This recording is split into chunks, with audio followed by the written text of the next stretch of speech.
I thought she was smarter, but fine.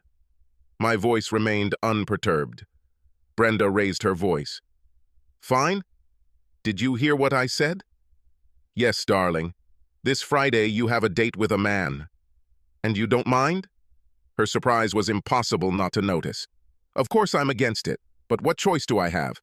As you noticed, I do not control you. You are on your own. Your voice and expression tell me that you are determined to see this through, so what choice do I have? I'll come back. Don't let your fragile male ego get in your way. I love you and I'll make it up to you, you'll see. So, you know this is wrong. Again, I kept my voice level and calm. What do you mean? I didn't say anything like that. I deserve this date. Our parents, yours and mine, will they agree with you? Brenda lowered her eyes and did not answer. A clear hint. I let that moment hang in her mind. It wasn't visible, but I knew she still had it. You know, and I know, that they won't understand this. You know you're doing wrong. You just said it. What? When? Why did you say that you would make amends to me? If this had been dinner with friends, you wouldn't have to make it up to me. Or if you went to get your hair cut, you only said that because you know what you're doing is wrong, and you know that makes you an evil person. There was uncertainty in her voice. But, you said I could do it? No, I have never said this and will never say this. All I've admitted is that I can't stop you. I certainly don't condone this in any way. I would like you to stay with me or go on a date with me. We can go to the same restaurant and then to the same dance club. But it's not about the food or the dancing, is it? It's a matter of the company you prefer. And this company is not me. You want to hear his name, am I right? Again, head lowered and silence.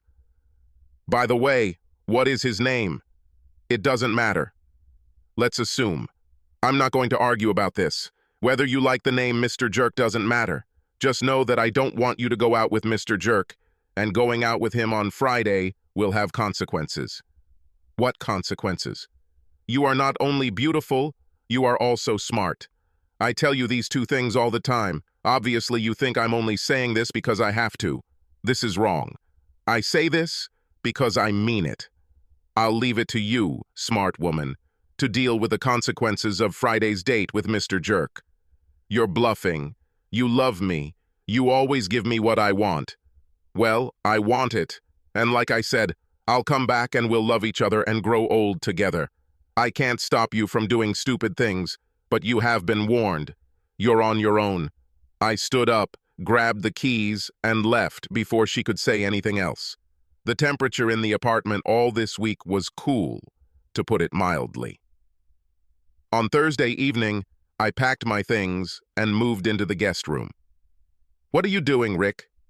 Stopping with an armful of clothes, I looked at her as if she were a 2-year-old child. It seems I greatly overestimated your intelligence. What does it look like? Are you moving? Yes, my wife wants to date other men. Do you think I'm going to sleep in the same room with my cheating wife? Dream on. Her voice sounded like a 5-year-old tease. You're such a stupid boy. You were afraid that his little figure would lose its shape. Without saying a word, I took this armful of things, hung them in the spare closet, and returned for a new batch. So now you're trying to punish the big bad witch with silence, she smirked. Do you see how pathetic you are? Consequences, was my only answer. She won't be able to say she wasn't warned. On Friday afternoon, I left early and went to an upscale salon where I got a professional, modern haircut, a close shave with a straight razor and even a manicure. I bought a casually smart shirt, trousers, and jacket at my neighborhood men's store. I was thinking about getting new shoes, but decided that new shoes and dancing didn't go together, so I decided against it. On the way home, I stopped at a car wash and asked them to do a full cleaning. My truck didn't realize what hit it. At home, I took a shower, and when I heard that Brenda had come and showered, I went downstairs and waited. Half an hour later, she came down with a new bodice I had never seen before, several inches above the knee, and giving the world a kind and generous view of her cleavage. She stopped on the last step and looked at me as if expecting a compliment. When I remained silent, she looked at me a second time, and her eyes became like saucers. Damn it, you look great. Where are you going? There. What did you think? Imitating her condescending tone, I continued. That your weak, ignorant husband will just sit at home playing with his little baby and wait until her lecherous majesty deigns to appear? Shaking my head slowly, I opened the garage door and continued in a sharp tone. I thought you were smart. How wrong can a person be? Well, I don't want to be late. Charmaine can't stand it. As I got into my clean truck, I heard a scream and smiled. Gotcha. Charmaine and I had a fabulous evening at the wine bar, which served light dinners and had a live pianist on their small dance floor on the weekends. At work, we have already discovered that conversation flows easily between us. Even better, she appreciated my humor. Yes, it's a cliché, but it's true. Few things capture a guy's heart like a woman laughing at his jokes. Dancing together was like having sex with shoes on. We approached each other, and more than once our lips gently touched our ears, cheeks, and lips. Our bodies radiated magic as we pressed against each other. However, we knew that I was still married, and respected that. So we spent a long, leisurely evening drinking wine and letting our eyes play flirty games with each other as we chatted. Brenda, as I mentioned, is beautiful and passionate. However, the flip side of passion is jealousy, and I was pretty sure that the thought of me cavorting with Miss Dee Charmaine would drive her crazy and ruin the wonderful time she was looking forward to having with her new and horny Mr. Jerk.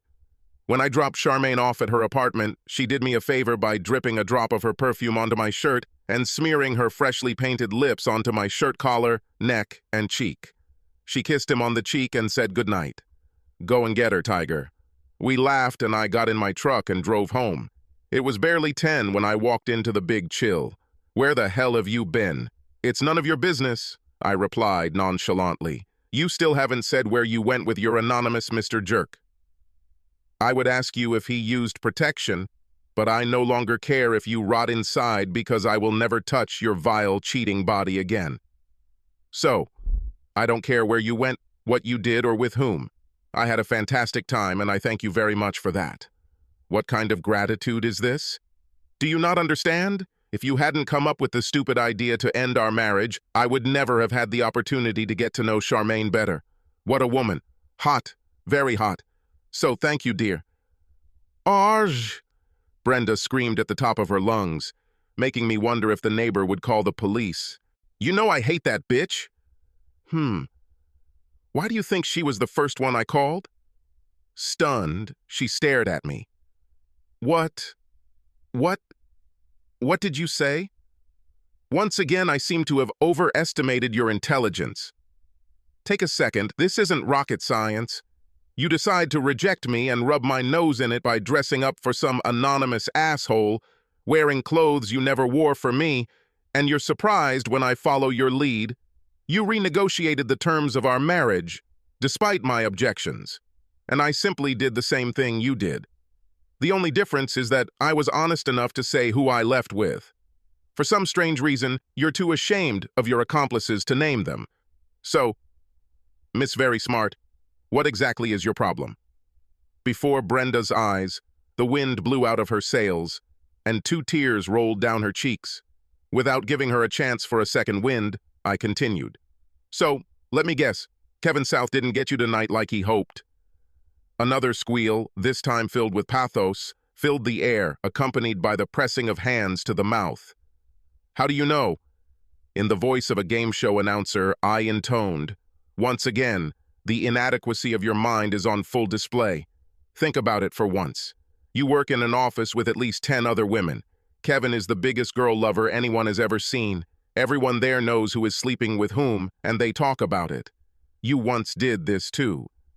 So, did you even think for a second that you would be the exception?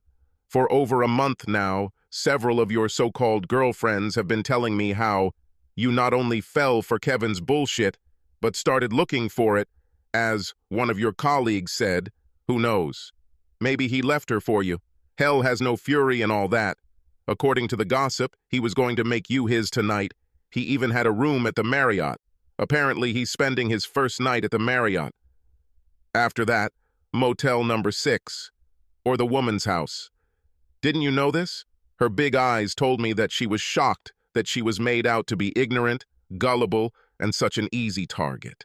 She was overcome by a fit of crying. "Oh, Rick, sorry. You're right, I'm such a fool. How can you stand being married to a stupid bitch like me?" "Ah, Brenda. Good news. I don't have to continue this. I don't need to stay married to your stupid, stinking ass. You will be served tomorrow after breakfast. We're renting this house and we have 3 more months left, so you can extend your lease or use this time to find something you like better." "Where will you go?" she asked in a quiet voice. "Charmaine said I could stay with her while I figure something out. She has a second bedroom, which she uses as an office. Once I submit my application," she said, "we can discuss better terms." When I told her I was applying tomorrow, she laid out these terms. Good ones. I can't wait to explore them more. We'll just divide everything else that you and I have in half. Now you can have sex with whoever you want without having to put up with crap from a weakling husband. I hope Kevin is worth it. I met with some of the other husbands who were victims of Kevin, aka Mr. Jerk. One night after dinner, he discovered that his car had been vandalized. The windows were broken, the paint was scratched, there was baby poop all over the seats, the wheels were stolen, and I forget what else. While he was inspecting the damage, 3 masked men, all dressed in black, robbed him without a word and beat him severely. Police were baffled as to why thieves after his wallet and fake Rolex had pulverized his family jewels, but with no witnesses and paint splattered on the parking lot cameras. They had little to go on. At this time, the 4 spouses of his victims were playing poker in one of their houses. After he recovered, he moved out of state. No one knows, or no one cares, where exactly. Brenda moved out, found an apartment. But when she realized that I was happily attached to Charmaine, she also left the state. I never saw her again. I lived with Charmaine for a while, but we mutually decided that short-term fun didn't necessarily lead to long-term compatibility, so I moved out and found a townhouse close to work. As I got older, wiser, and fitter, I found a good connection with a fellow gym member. One thing led to another, as it usually does in such moments, and I found happiness with a woman who had real brains between her ears and devotion in her heart. Subscribe to our